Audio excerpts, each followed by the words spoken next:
बोलती पुस्तके. ज्यांना वाचनाचा नाद त्यांना बोलती पुस्तके घाली साद. आमचं चॅनल सबस्क्राईब करा आणि सबस्क्राईब करायला इतरांनाही सांगा. झोका कथास्तू. लेखक दुर्गसेवक गौरव जाधव लिखित कथा. मी संभाजी राजा बोलतोय. अवघ्या पृथ्वी तलावर उलटा पालत तर झाली नसावी का? महादेवाने आपला तिसरा नेत्र उघडला की काय? त्यांच्या तांडव नृत्याला तर सुरुवात झाली नसावी का? पेटलेल्या वनव्याला विझवून त्याची राख करणाऱ्या पाण्यालाच वनव्याने पेटवलं तर नसेल? रायगडावर आमच्या जन्मजात दुश्मनाने सुलतान ढवा तर केला नसेल? हे हे असं झालं असेल का? सह्याद्री. होय होय, आम्ही सह्याद्रीचे पुत्र आहोत. सह्याद्री. या सह्याद्रीला न जाणताच जर कुणी डिवचायचा साधा प्रयत्न जरी केला तर त्याची काय दुरावस्था होते हे मलिक रेहानला विचारा. याच सह्याद्रीचा जर कोणी आश्रय घेऊन बंड केले तर सह्याद्री या बंडकाला बलदंड कसा बनवतो यासाठी शहाजीराजांकडे पहा. याच सह्याद्रीला आपलं सर्वस्व मानून त्याच्या खंबीर पाठबळावर अन्याय जुलमाविरुद्ध आपल्या एतद्देशीय बांधवांना सोबत घेऊन तलवार उपसतो, तेव्हा हाच सह्याद्री आपल्या अडदांड सुरक्षित उबदार कुशीत सांभाळून कसा पराक्रमाला उत्तेजन देतो, त्याची वीरता शौर्य निहाळतो, त्याच्या हातून दैदिप्यमान कार्य घडवतो, स्वराज्य घडवतो. यासाठी आबासाहेबांकडे पाहावं. मग मग आम्हीच आमच्या पित्याच्या छत्रछायेत दुश्मनांच्या शिकंजात का अडकावं? मग आम्हीच असे कसे दुश्मनांच्या जाळ्यात गवसलो? आम्ही तलवारीचे जंगी बहाद्दर, मग आम्हावर अशी वेळ का यावी? आबासाहेबांनी दाखवलेल्या राजधर्म मार्गावर चालणारे आम्ही अशक्यप्राय यमयातना सहन करत अमानवी मृत्यूला कवटाळत या स्वार्थाच्या गर्तेत खोलवर डुंबलेल्या दुनियेत निष्कलंक व बेदाग मृत्यू लाभणं म्हणजे एक भाग्य, सद्भाग्य नव्हे परमभाग्यच. मनाने स्फटिकाहूनही निर्मळ आम्ही. जसा शरीराने बलशाली तसा बुद्धीनेही शक्तिशाली आम्ही. मग माणसांची पारख चुकीची, निवडीची संगत हकावी असे होतो का आम्ही? सुंदर गुलाबाच्या फुलालाही काटे असतातच. ते काटे गुलाबालाच खेटून असतात. ते काटे गुलाबाचे रक्षण करते होय. जर त्यांनीच फुलांचं भक्षण करावयास सुरुवात केली तर? आम्ही स्वराज्याच्या वाटेवरील स्वकीय काटे निशंक भरडून काढले. स्वराज्य द्रोह्यांना क्षमा करून सजा केली. कालचक्राला निमिषा इतकाही गाफीलपणा अजिबात मान्य नसतो. नव्हे, नियतीच्या दरबाराला तो मंजूरही नाही. आज आम्हाला देहदंडाची शिक्षा सुनावली. मरतोय, आम्ही मरतोय. पण आमच्या जन्मजात शत्रूच्या दारी निधड्या छातीने, न झुकवलेल्या तेजपुंज नजरेने, प्राणांची याचना करण्यासाठी न फैलावलेल्या बळजोर बाहूने, प्राणांची भीक कधीच न मागणाऱ्या माझ्या तेज तर्रार जिव्हेने, नाशवंत शरीराला इजा न व्हावी म्हणून लाचार न झालेल्या आमच्या देहाने, सन्मानाने बेडरपणे आम्ही भयंकर मृत्यूला बेधुंद होऊन हसत मुखाने कवटाळतोय. ही पहा माझ्या राजधर्माची कहाणी. आबासाहेबांच्या तलवारीला तलवार लावून झुंजणारे दौलतीचे हितचिंतक, मराठी दौलतीसाठी क्षणोक्षण बहाल करणारे नवरत्न, त्यांनीच आबासाहेबांच्या माघारी त्यांच्या स्वराज्याशी द्रोह करावा? स्वराज्य परकीयांच्या घशात घालायची कट कारस्थाने करावीत, तेही काळजीपूर्वक? आम्ही या सर्व स्वराज्यद्रोह्यांचा समूळ नायनाट केला. आबासाहेबांनी रक्ताचं पाणी करून उभं केलेलं स्वराज्य, हजारो नवरत्नांच्या आत्मबलिदानावर उभं असणारं स्वराज्य, आम्हा एतद्देशीयांचं राज्य, आबासाहेबांना जसं संकल्पित होतं तसंच टिकावं याचसाठी आबासाहेबांच्या हयातीतील सुमंत्र्यांनी त्यांची छाया सरताच कुमंत्री व्हावं. ज्यांना काळाच्या कराल जबड्यातून आबासाहेबांनी सही सलामत बाहेर खेचलं त्यांनी या कटकारस्थानात सामील व्हावं. आम्हावर परस्त्री गमनाचे आरोप करावेत. आबासाहेबांचा मृत्यू, विषप्रयोग याचाही वहीम आम्हावर धरावा. आम्हावर केवढी ही आमची घोर निराशा. काळ्या कभिन्न गर्द अंधारात हरवलेले दैदिप्यमान मोती शोधून आबासाहेबांनी त्याची अतूट अशी माळ बांधली. तीच माळ मात्र आता आमच्याच गळ्याचा घोट घेण्याकरता आसुसलेली व्हावी. आम्ही आबासाहेबांनंतर तख्तसीन झालो, छत्रपती झालो. आम्ही अशा सिंहासनावर तख्तसीन झालो की त्याच्या उभारणीकरता कितीतरी ज्ञात अज्ञात नरव्याघ्रांनी हसत मुखाने आपलं बलिदान दिलं. ना की औरंगजेबाप्रमाणे आपल्याच आत्मस्वकीयांच्या रक्तमांसाच्या चिखलात रुतलेल्या सिंहासनावर. तरीही आमच्यांनीच आमच्याशी सूडबुद्धीनं का वागावं? त्यांच्याच कटकारस्थानी बुद्धीमुळं तख्ताशी केलेल्या बेईमानीमुळं त्या तेजस्वी मोत्यांची धुलदान झाली. होय, त्याला सर्वस्वी जबाबदार तेच होते आणि केवळ तेच. आणि यासाठी काळ्या शाहीच्या ठेकेदारांनी, कलम कसायांनी सर्वस्वी आम्हालाच जबाबदार ठरवलं. आम्ही आमच्या सावत्र मातेला कधीही तसूभरही दुजाभाव दिला नाही. तरीही त्यांना भिंतीत चिनून मारल्याचा ठपका आम्हावर ठेवला. शीतला गौरीच्या हळदी कुंकवाच्या समारंभावेळी आम्ही रायगडावर ब्राह्मण स्त्रीवर हात काय टाकतो? आम्ही पन्हाळ्याच्या सज्जाकोटीतून थोरातांच्या कमळेला काय भेटायला जातो? कोणही मोहित्यांची मंजुळा? परस्त्रीला माते समान मानणाऱ्या शिवप्रभूच्या पोटी आमचा जन्म झाला. आम्ही आबासाहेबांचं परस्त्रीविषयी असलेलं धोरण विसरू शकू?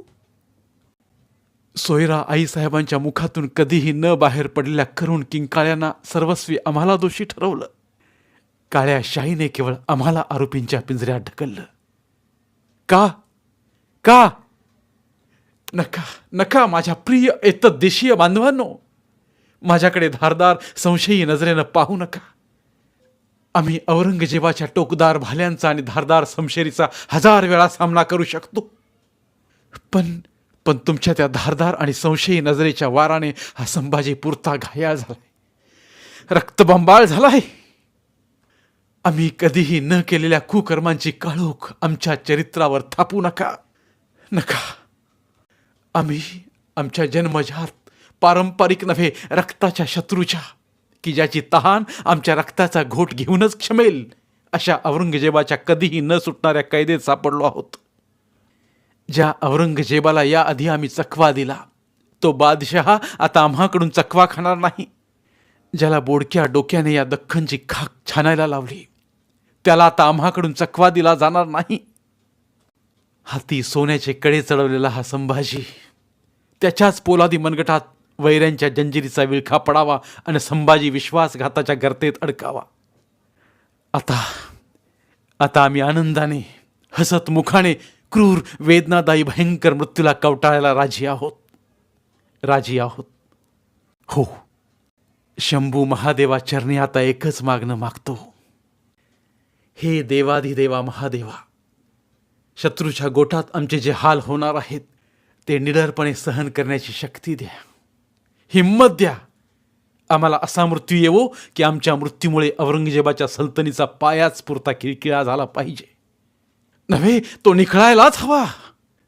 आमच्या रक्ताच्या थेंबाथेंबाची भारी किंमत त्याला चुकवावीच लागेल. मला माझ्या प्राणांची आहुती देऊ द्या. आम्हावर होणाऱ्या अत्याचारामुळे माझी एतद्देशीय रयत निशंक पेटून उठणारच. शेतात कुदळ खुरी चालवणारे हात ही समशेर बहादूर बनणार.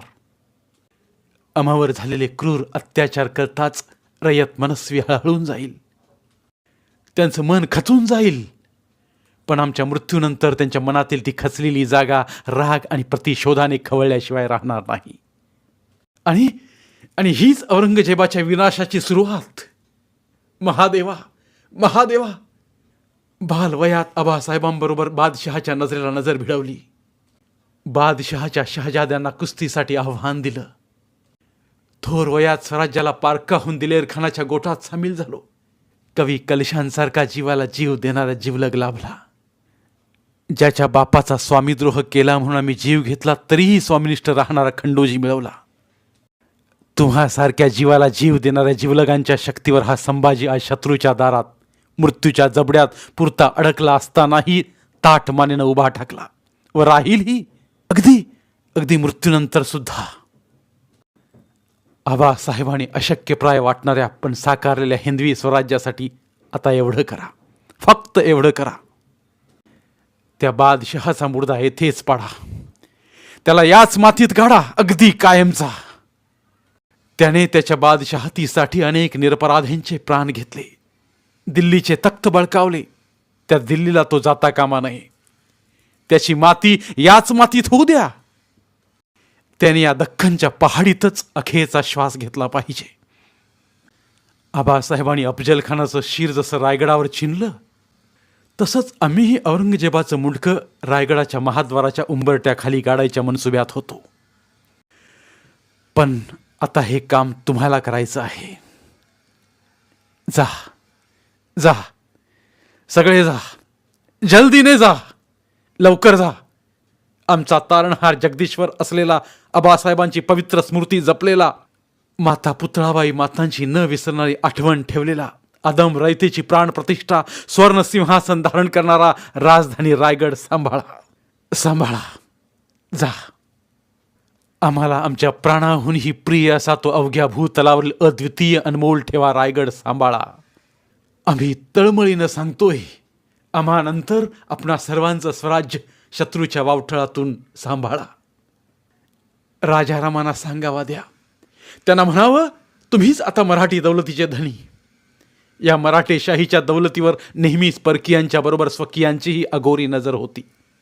या नजर लावणाऱ्या नजरेतून आम्ही आमची करडी नजर ठेवून आबासाहेबांचं स्वराज्य सावरण्याचा प्रयत्न प्रामाणिकपणाने केलेला आहे. नव्हे ते आमचं कर्तव्यच, धर्मच.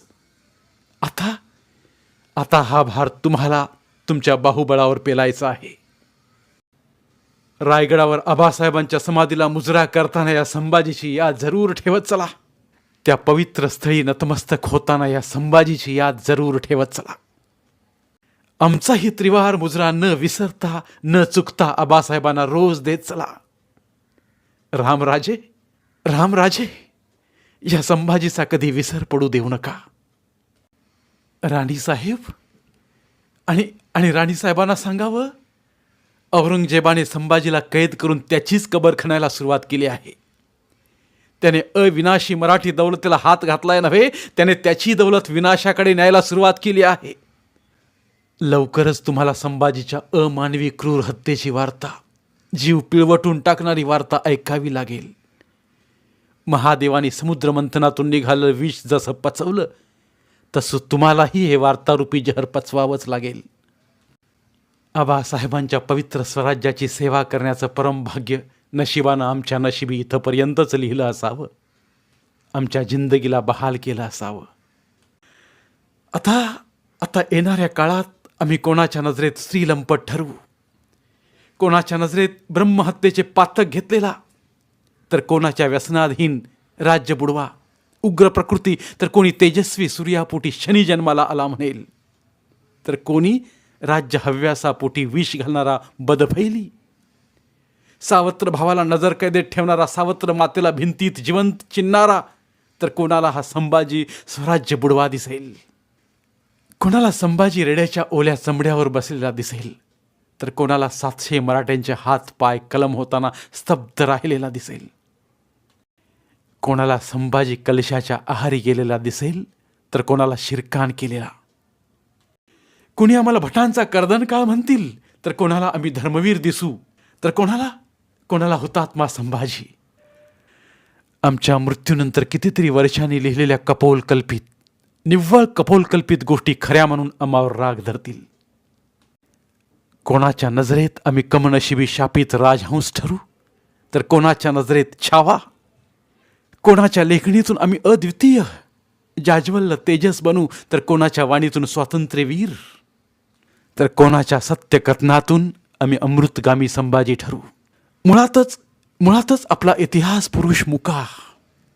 लेखणीच्या ठेकेदारांनी आमची धगधगती जीवनगाथा पांढऱ्या शुभ्र कागदावर काळ्या कुट्ट शाहीने लिहिली आहे.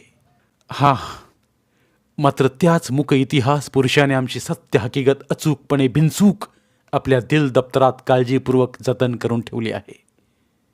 होय, येणारा काळ अवघ्या भूतलावरील हरेक सजीवाला ठणकावून सांगेल, आबासाहेबांच्या स्वराज्याची, या रयतेच्या राजाची कमान पेलणारा हा संभाजी कितपत लायक ठरला. पण आबासाहेबांना संकल्पित असलेल्या स्वराज्याची धुरा एकनिष्ठेने पेलणाऱ्या या संभाजीची जीवनगाथा कपोलकल्पित बाजार गप्पांना पूर्णविराम देत आमची दैदिप्यमान जीवनगाथा रेखाटताना पावलोपावली रडावं लागेल, क्षणाक्षणाला झुंजावं लागेल, आयुष्यातील भौतिक सुखाला मुकावं लागेल, सत्य असत्याची डोळस पारख करावी लागेल, अनुत्तरित प्रश्नांची उत्तरं शोधण्यासाठी चिकित्सा करावी लागेल, धाई धाई रडावं लागेल, धाई धाई रडावं लागेल, धाई धाई रडावं लागेल. धन्यवाद. पुन्हा भेटूया एका नवीन कथेसोबत.